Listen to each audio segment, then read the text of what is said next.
여러분은 대오각성이라고 하는 말 아십니까? 뭔가 크게 깨달은 것이 엄청난 삶의 변화를 주었다, 그런 의미가 있습니다. 아마도 우리가 살아가면서 인생 속에서 한 두세 번 정도는 이런 경험들이 있지 않을까, 뭐 크고 작은 내용들이겠습니다만, 그런 경험들을 하게 되면 뭐 어쩔 수 없이 변화해야 되는 상황 가운데 우리가 나갈 수도 있고, 또 스스로 기쁜 마음으로 변화되기도 하고 그렇죠. 근데 그 중에 정말 우리가 각성해야 될 부분이 있다고 하면 그것은 바로 영적으로 깨닫는 것이라고 말씀드릴 수 있습니다. 요한계시록 3장에 보면요, 라오디게아 교회가 나오는데, 라오디게아 교회는 오늘날 우리 현대교회, 특별히 한국교회를 말하시는 것 같아서 그 말씀을 읽을 때마다 가슴이 뜨끔뜨끔 하는데요, 계시록 3장 17절 18절 말씀 보니까 이렇게 말씀합니다. 내가 말하기를 나는 부자라 부요하여 부족한 것이 없다 하나 내 곤고한 것과 가련한 것과 가난한 것과 눈먼 것과 벌거벗은 것을 알지 못하는도다. 그 17절 말씀만 보면 이 라오디게아 교회는요, 부자였어요. 그래서 부족한 것이 없었습니다. 그래서 자기들은 그렇게만 있으면 괜찮은 줄 알았는데 주님 보실 때에는 곤고하고 가련하고 가난하고 눈멀었다, 그 얘기를 하고 있습니다. 그래서 18절 말씀, 내가 너를 권하노니 내게서 불로 연단한 금을 사서 부요하게 하고 흰옷을 사서 입어 벌거벗은 수치를 보이지 않게 하고 안약을 사서 눈에 발라보게 하라. 네. 이게 무슨 얘기냐면 하나님이 입혀주시는 것으로 입혀야지, 너희들이 스스로 입은 거 그런 것 가지고 부유하다 착각하면 안 된다라는 거예요. 제대로 보라는 거죠. 영적으로 자신을 살펴보라는 말입니다. 우리 역시 이렇게 한 번쯤은 크게 하나님 앞에서 나의 잠든 모습 있다면 깨어나야 하지 않겠습니까? 여러분 깨어나셨습니까? 네, 깨어 있으십니까? 네, 설교 초반인데 조시는 분은 없으시겠죠. 네. 그 라오디게아 교회 이야기를 하니까 어느 교회의 장로님 이야기를 좀 여러분한테 드리고 싶어요. 실제로 있었던 장로님 이야기인데, 그 교회는 아주 훌륭한 장로님 한 분이 계셨습니다. 직업도 의사였습니다.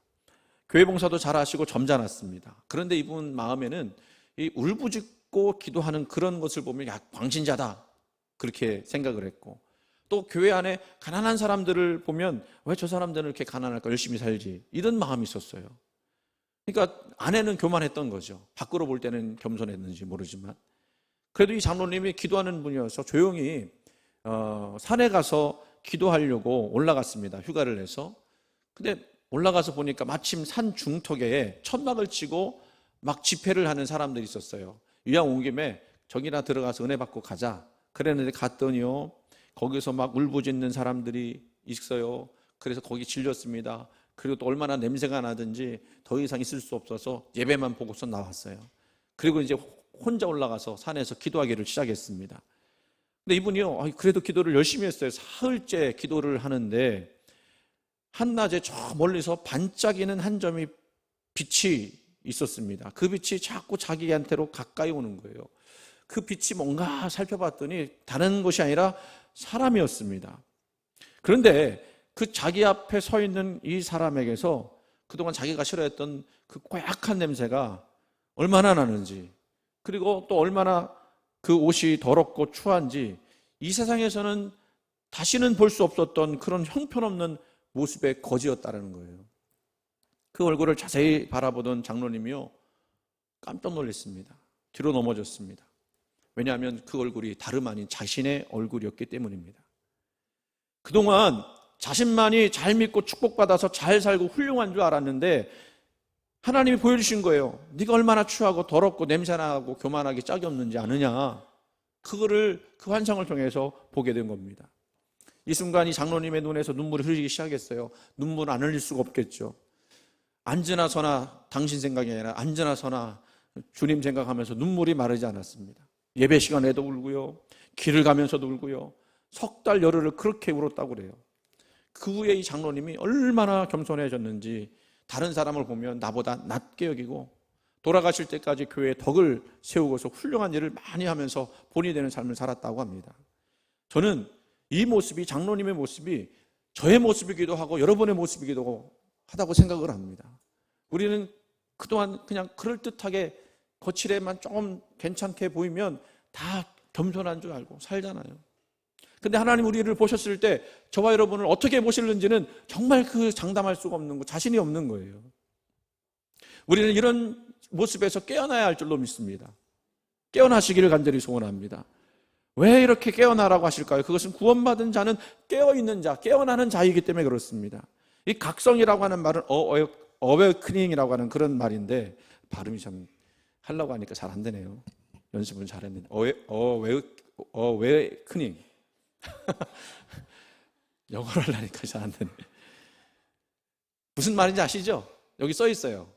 데니얼 한 번만 말해줄래요? 영어?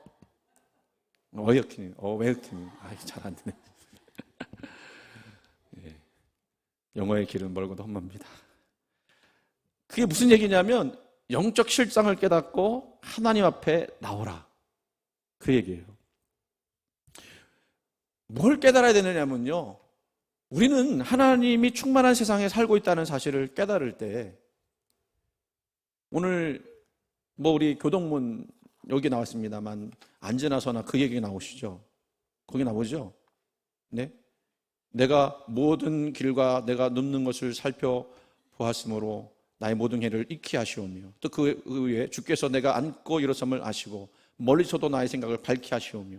여러분, 이 말씀을 우리가 교독을 했습니다만 이 말씀의 내용이 뭐죠? 하나님이 우리가 앉고 일어서는 거, 눕고 자는 거 다 하신다는 거예요. 그 하나님은 어떤 하나님이냐면 온 세계에 충만하신 하나님이에요. 그 하나님이 저와 여러분 가운데 함께 있음을 깨닫고 그 하나님을 통해서 우리가 그 주님을 통해서 하루하루 살아갈 수 있다라고 하는 것을 우리가 알아야 한다, 깨달아야 한다라고 하는 것이죠. 야곱이 이런 깨달음을 가졌습니다. 형 에서를 피해서 삼촌 라반의 집으로 막 도망가던 야곱이 베델이라고 하는 곳에 돌베개 자고 있었을 때 환상이 보입니다. 꿈이 보입니다. 하늘에서 사닥다리가 내려오는데 천사가 오르락 내리락 하는 것을 보았습니다. 그리고 하나님께서 뭐라고 말씀하시냐면 이렇게 말씀하십니다. 내가 네게 허락한 것을 다 이루기까지 너를 떠나지 아니하리라. 그리고 난 다음에 야곱이 잠에서 깨어서 이런 고백을 합니다. 깨어난 거예요. 28장 16절 여호와께서 과연 여기 계시거늘 내가 알지 못하였도다. 그동안은 하나님이 함께 하셨는데도 불구하고 야곱은 그거 몰랐던 거예요. 지금 도망가는 중에도 하나님이 함께 하시는데도 불구하고 그걸 깨닫지 못했던 거예요. 그러니까 하나님이 환상을 통해서 보여주신 거예요. 그러니까 야곱이 깨닫는 거는 과연 하나님이 여기 계시다. 여러분, 이 예배 가운데도 하나님께서 함께 하심을 믿으십니까? 그 예배 가운데 우리가 기대하는 바는 뭐냐면요, 온 우주에 충만하신 하나님이 우리가 드리는 예배 가운데 오셔서 우리 예배를 받아주시기 위해서 지금 함께 하신다는 사실을 우리가 깨달아야 하는 거예요.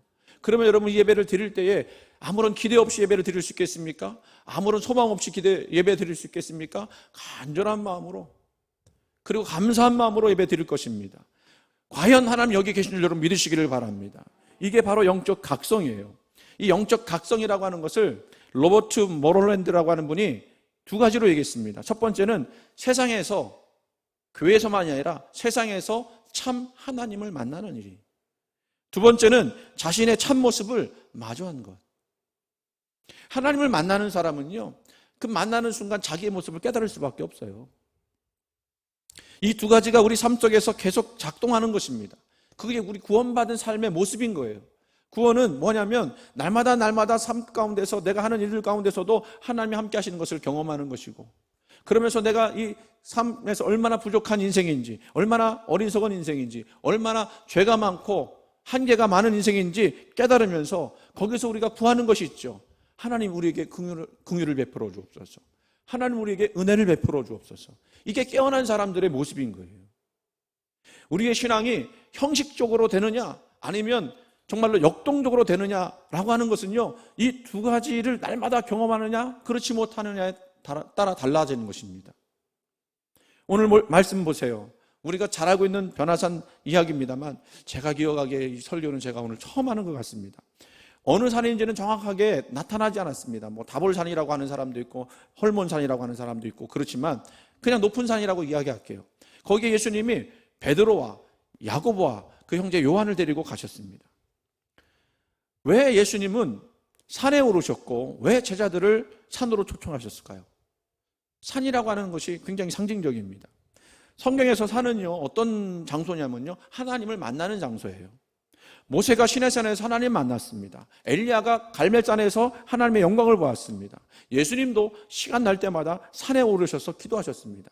과거에 우리 한국 교인들은요, 산기도를 많이 했습니다. 우리도 산기도 한번 할까요? 금요 기도에 하지 말고 산에 올라가서 한번 산기도 한번 할까요?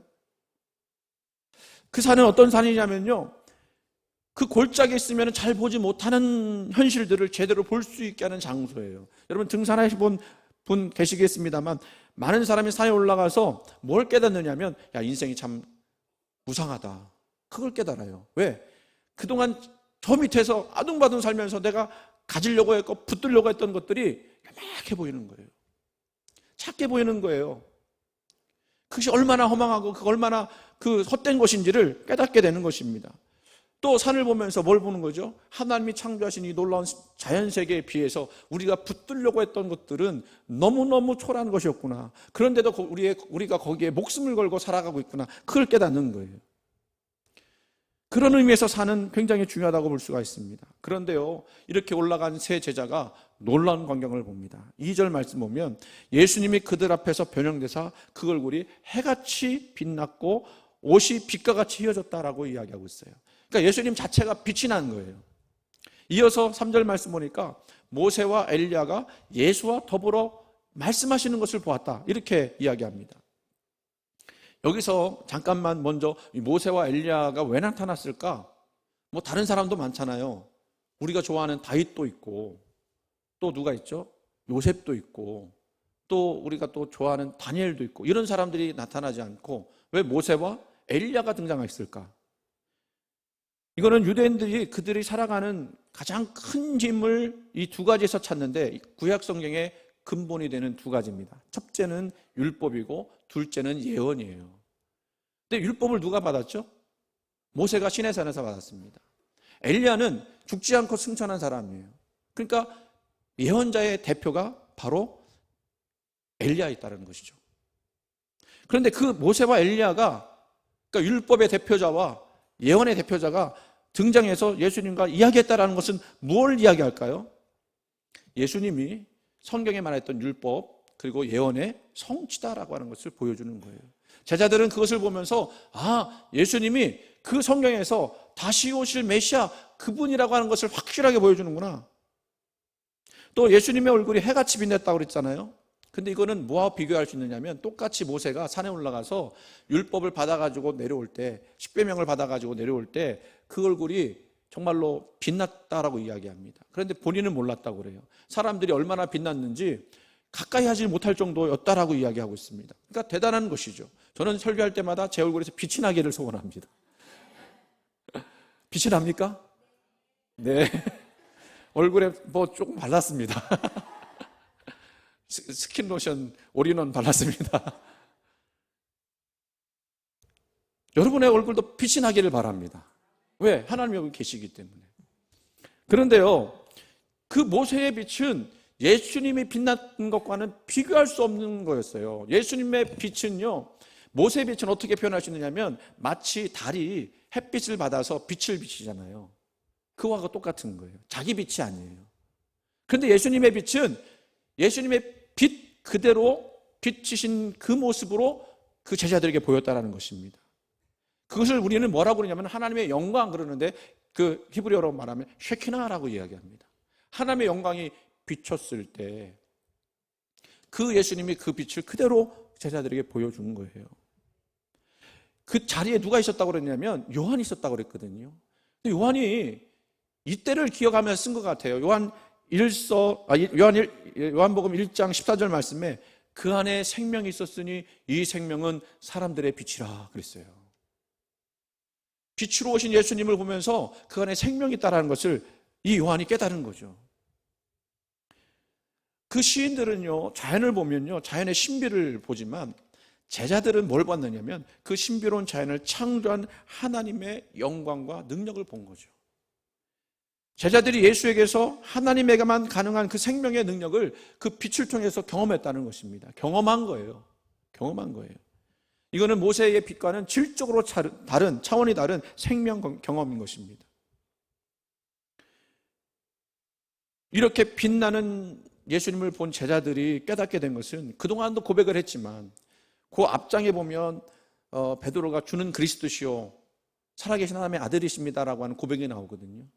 그 고백을 확증하는 것이 바로 이 변화산에 예수님이 빛된 모습으로 나타난 것이었습니다. 그 만왕의 왕이심을 깨닫는 거예요. 이것은 그들에게 신비한 경험이었고 그동안 그들이 말로만 고백하던 그 고백이 이제는 실체로 드러나는 시간들이에요. 저와 여러분이요, 지금 깨달아야 된다고 하는 부분 속에서 이 부분을 좀 생각해 봤으면 좋겠어요. 우리는 말로는 참 잘하는데, 예수님 믿습니다, 아멘, 주여, 이건 잘하는데 정말로 그 고백하는 것이 실체 속에서 우리 삶 속에서 그대로 믿음으로 드러나고 있느냐를 생각해 봐야 하는 거예요. 만약 그렇지 않다면 우리는 여기서 깨어나야 할 줄로 믿습니다.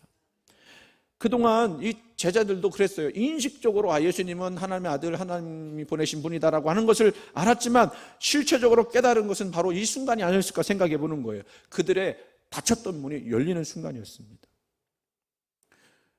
우리도 이 깨어남을 가져야 되는데, 우리에게 깨어남이라고 하는 것은 무엇이냐? 우리가 제대로 보지 못했던 예수님, 그 예수님을 우리 현실 속에서 우리가 살아가고 자고 또 깨어나고 그리고 앉고 일어서고 또 먹고 마시고 쉬고 노는 그 속에서도 우리 주님이 우리와 함께 하신다는 것을 깨닫는 우리들이 되어야 할 줄로 믿습니다.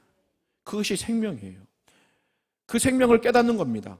그분이 우리의 구원자시고 세계의 주권자이신 것을 여러분 믿으십니까? 우리가 깨어나야 할 부분은 예수님이 진정 우리 삶의 빛이요 생명 되심을 깨닫는 것입니다.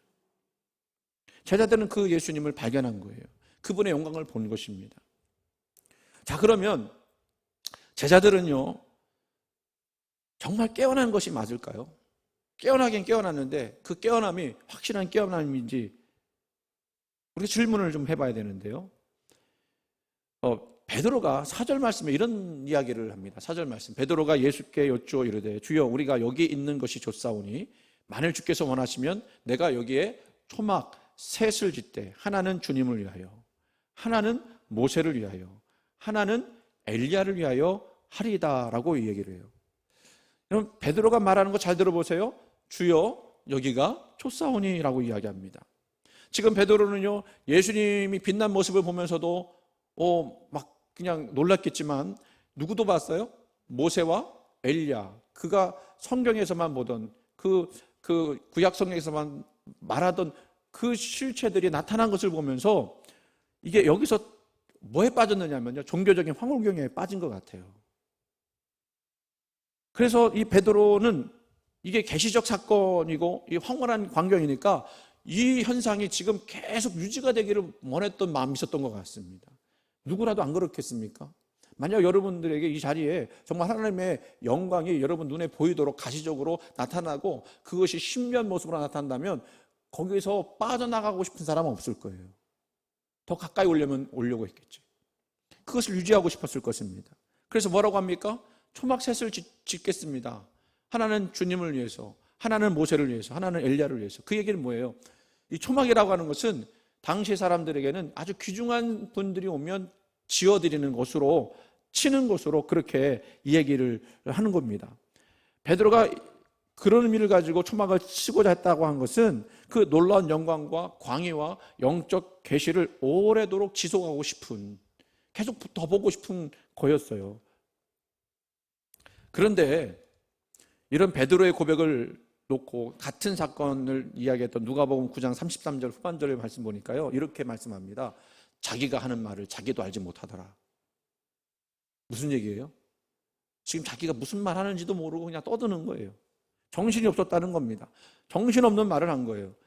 이런 놀라운 생명의 빛과 모세와 엘리야를 보면서 아마 그 베드로는 그 영광을 보는 그 두려움에 빠졌던 것 같고요. 그리고 이 영적 경험 속에서 뭔가를 해야 되지 않겠나 하니까 그냥 이 베드로의 성격상 보니까 그거는 막 그냥 얘기한 거예요. 생각나는 대로 이야기한 겁니다.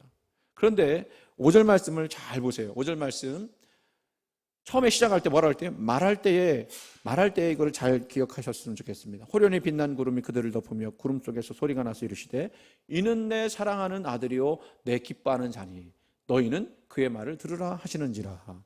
아멘. 그 말할 때라고 그랬죠. 말할 때. 누가 말할 때였을까요?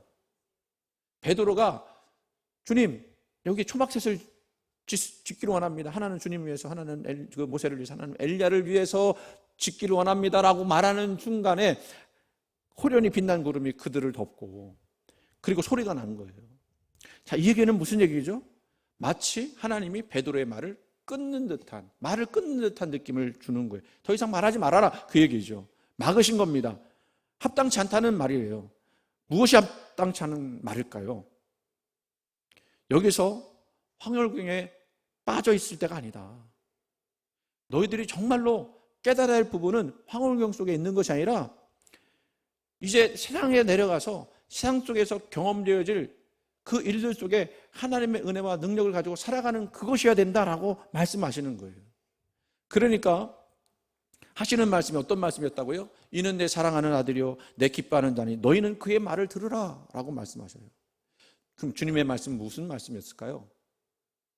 주님의 말씀은요, 내가 십자가를 지고 고난당하다가 3일 만에 부활하리라 이 말씀이었어요. 자, 이 말씀은 사실은 요단강에서 세례를 받으실 때 똑같이 들렸던 말씀이에요. 그때도 이는 내 사랑하는 아들이요 내 기뻐하는 자다라고 하는 말씀이 하늘문이 열리고 빛이 내려오면서 그 예수님에게 들려줬던 말씀이었습니다. 그런데 추가된 말씀이 있죠. 그게 뭡니까? 너희는 그의 말을 들으라 하시는 말씀이었어요. 이게 이 얘기가 뭐냐면 내 사랑하는 아들이요 내 기뻐하는 자라고 하는 이 진술에는 우리 예수님의 정체성이 무엇인지를 확실하게 보여주는 확인 도장이었다는 겁니다.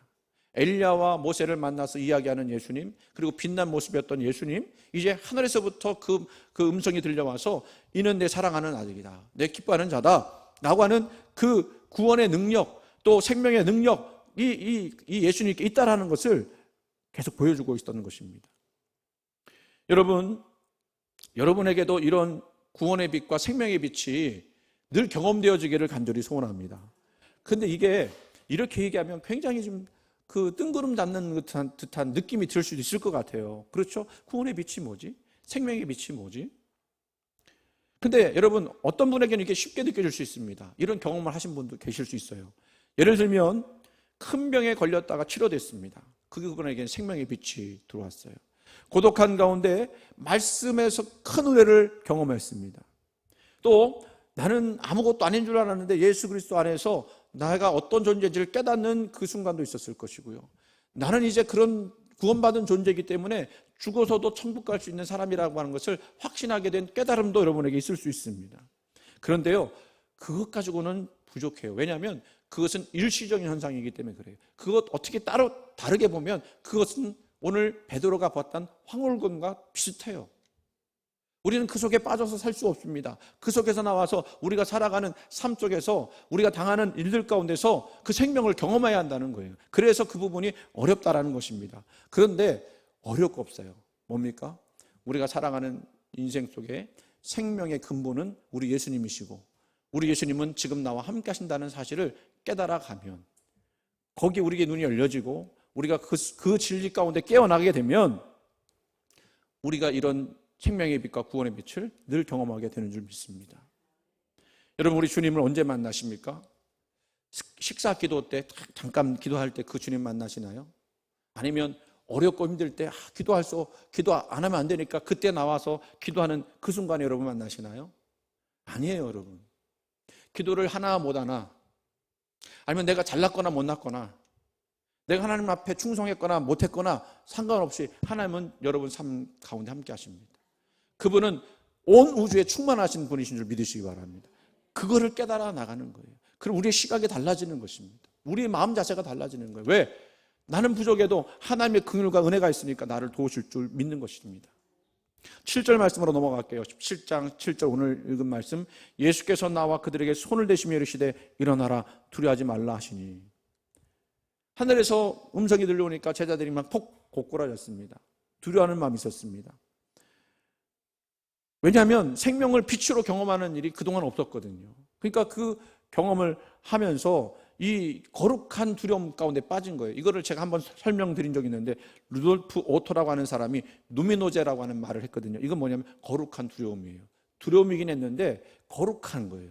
이런 두려움은 저와 여러분이 가져야 하는 겁니다. 이게 뭐냐면 삶 속에서 우리 야곱이 느꼈던 것처럼 과연 하나님이 여기 계시거늘 내가 이제야 알았다라고 하는 깨달음인 거예요.